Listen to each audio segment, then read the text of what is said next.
Son Excellence le président de la République Bassirou Diomaye Faye ubbi na démb 5e assemblée donc bu conférence épiscopale régionale d'Afrique de l'Ouest di CERAO bi nga xamante ni doon na ci saluer li nga xam ni moom mooy le rôle majeur bu église catholique bi ci construction d'une société juste ba noppi nekk bu pacifique maanaam société bu jub ba noppi bañ di dugg ci ay xët-xët devant 150 évêques yoo xam ni ñoom ñoo daje woon ci Dakar moom le chef de l'État daal di souligner engagement bi nga xamante ni église bi am na ko dans l'éducation la formation ak la promotion des valeurs fondamentales du vivre ensemble doon sax qualifier loolu d'allié incontournable dans la dynamique de développement des pays africains. Dans un contexte de crise multiple Afrique fii ci biir Afrique de l'Ouest moom président de la République Bassirou Diomaye Faye di plaider pour une synergie entre l'État et l'Église ngir ñu daal di tabax en tout cas benn jàmm joo xam ne buy sax dakk la ci Sénégal ba noppi di annoncer la création prochaine d'une délégation générale des affaires religieuses boo xam dañ ko daal di jagleel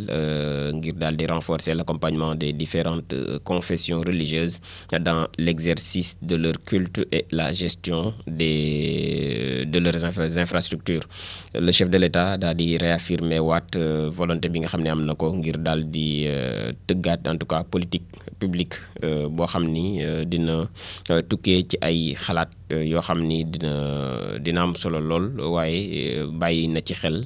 importance bi nga xamante ni rencontre spirituelle yi nga xam ni mu ngi koy def daal na ko ci am. Tabaski bu atum 2025 bi état bi aussi ñu ngi encadré point de vente yi ngir renforcer sécurité bi ndax càccuk jur gi moom bari na ci lool le premier ministre Ousmane Sonko daal dinay présider ni ki démb 6 mai 2025 conseil interministériel stratégique boo xam dañ koo jagleel préparation bu tabaski bu atum 2025 bi à la lutte ak xeex bi nga xamante ni en tout cas mi ngi ko bëgg a sumb ngir càccum jur gi ci njeexitalu réunion bi nga xam ni ci building administratif lañ ko daal di amee le président Mamadou Dia building administratif président Mamadou Dia la tudd donc gouvernement bi ñoom jël nañ ay série de mesures yoo xam ni yu concrètes lay doon yoo xam dafay viser ngir encadrer ñëwuk xar yu doy fii ci biir réew mi sur l'ensemble aussi du territoire waaye tam notamment ci wàllum aménagement point de vente yi nga xamante ni dañ ko aménager ay points yoo xamante ni ngir njaayum xar rek lay daal di doon en collaboration avec les mairies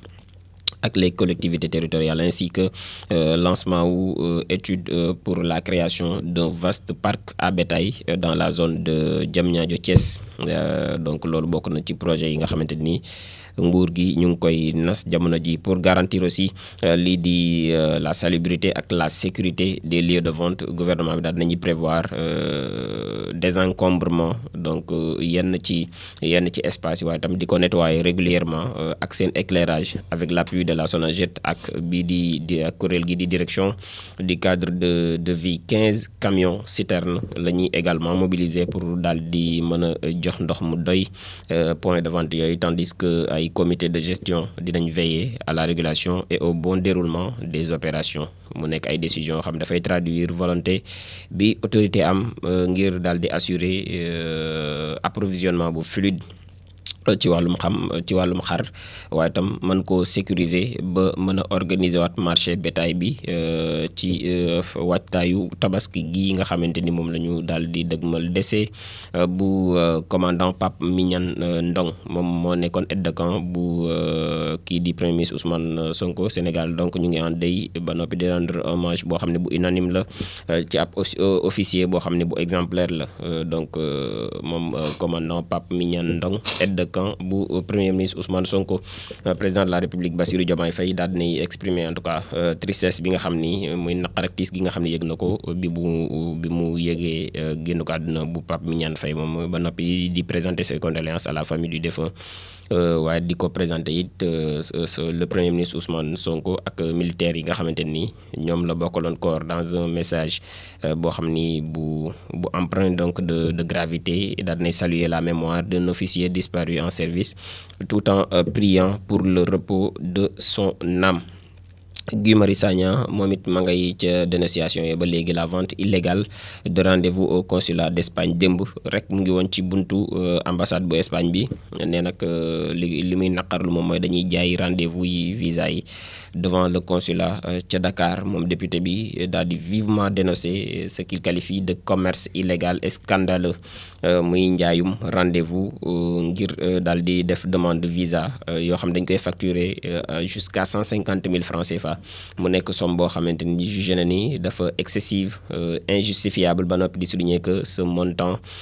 dépasse parfois le prix d'un billet sax d'avion boo xamante ni moom moo jóge fii ci Sénégal jëm ca Espagne. L'élu membre du mouvement FRAPP di pointer aussi du doigt la responsabilité du consulat ak l'ambassade d'Espagne bi nga xamante ni ñoom dañuy accuser ne dañoo tëj seen ay gët ci li nga xamante ni moom moo di pratique yooyee largement connu et intolérable ndax yëg nañ li xew mais ba léegi àdduwuñ ci wala sax jëluñu ci ay sanctions. Guy Marius Sagna di alerter sur l'injustice sociale bi nga xamante ni en tout cas mi ngi ci système boobule ba noppi di pénaliser lourdement les citoyens les plus modestes donc di interpeller aussi les autorités diplomatiques espagnoles pour que ñu daal di mettre en terme li nga xamante ni moom moo di pratique opaque yooyu ba noppi di instaurer waat davantage de transparence et d'équité dans la gestion des rendez-vous pour les visas. Pour Guy Marius Sagna en tout cas la dignité ak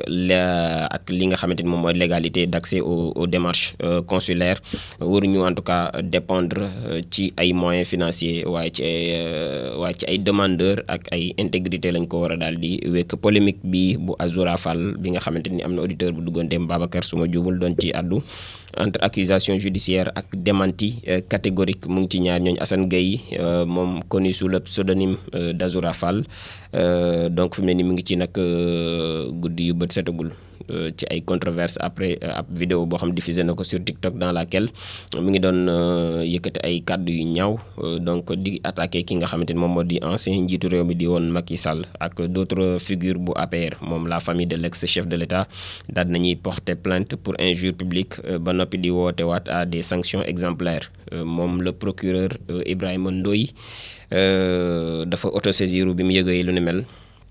jël affaire ya selon certains médias Azoura Fall jamono ji ñu ngi koy wër police mu ngi koy wër mais dafa daal di daw ba léegi kenn tegu ko ay gët.